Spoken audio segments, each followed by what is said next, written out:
Last year, I spent a week skiing in Jackson Hole with my cousin. One afternoon, I had this brilliant idea to rent a snowboard instead. Now I've boarded a few times, and last time I wasn't even that bad, even became pretty comfortable with it. But that was 2 years before that, a period of time that had included a car accident, knee surgery, rehab, but nonetheless, I thought I would pick up where I had left off. I looked at the lift that serviced the bunny slopes and said, I don't need that, I know how to do this. So I started walking towards the gondola that took you to the top of a mountain famous for its difficult terrain. After some time, I started to find a rhythm and gain some confidence. I thought, I'm totally getting this now. But that brought a new problem.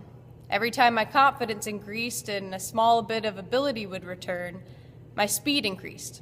And as you know, if you've ever done a similar sport, as your speed increases, falls increase in, let's say, entertainment quality. Slowly in the beginning, I was able to just sit down when I lost balance. But going at a decent speed on a moderately difficult slope, losing my balance meant a long and snowy tumble in which I was sure I must look like a cartoon character, and I feared turning into a large snowball rolling down a hill, all the while dreaming of returning to the bottom of the mountain where I would get rid of this snowboard and promise my skis that I would never, ever forsake them again. The way I approached snowboarding is not unlike how I approach my journey with God sometimes. Too often in Lent, I have these grand dreams. One year, I decided I would read the entire Bible through in 40 days. I even charted out a plan, but I actually lasted less than a day. Many years I've chosen multiple practices: morning and evening prayer, meditation, fasting, writing letters. The problem is every time they only last a fraction of the 40 days. I have a day where I don't entirely succeed, perhaps persist for a few days, but then feel as though it will be impossible to ever catch up. Or I feel ashamed that I wasn't strong enough, good enough, faithful enough to complete what I started. So I give up. I turn in the new thing and go back to whatever I had been doing before Lent. Even if it wasn't perfect, I knew how to do it. It was comfortable. It was safe. Some years I felt like it was pointless to start at all, so I don't even try. I decide that I can't do anything huge or great. I can't get my spiritual life in order, much less my whole life, so why try for these 40 days?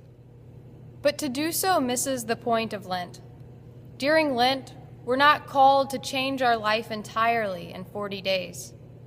The journey of Lent is intentionally walking more and more in tune with the way God created us to live, allowing our eyes to become more in focus with the way God sees us and the way God sees the world around us.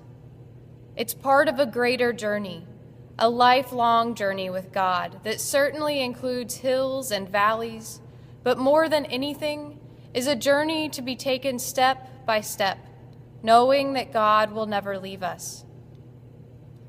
We're now a week and a half into Lent, but if you haven't started something, it's not too late. There is a wonderful verse in the Bible that says, God's mercies never come to an end. They are new every morning. Lent can still be a time when you deepen your relationship with God. You can still start today. Or if you have a Lenten practice this year, have you become frustrated or discouraged? That's okay. Don't give up. New habits, new ways of seeing are always hard. And I believe that God often has more grace for us than we do for ourselves. Let God's mercies be new for you too this morning, and keep on with this holy Lent. I hope your Lenten journey has begun well, but I also hope that it continues well. I hope that you do find a way to live into a new rhythm and find courage when it becomes difficult.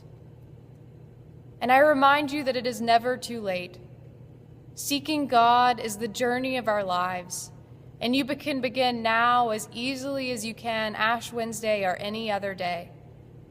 So find a way that fits into your life right now. Find a small practice that will give you a few minutes to rest in the grace of your Creator, because your Creator longs to share this journey with you.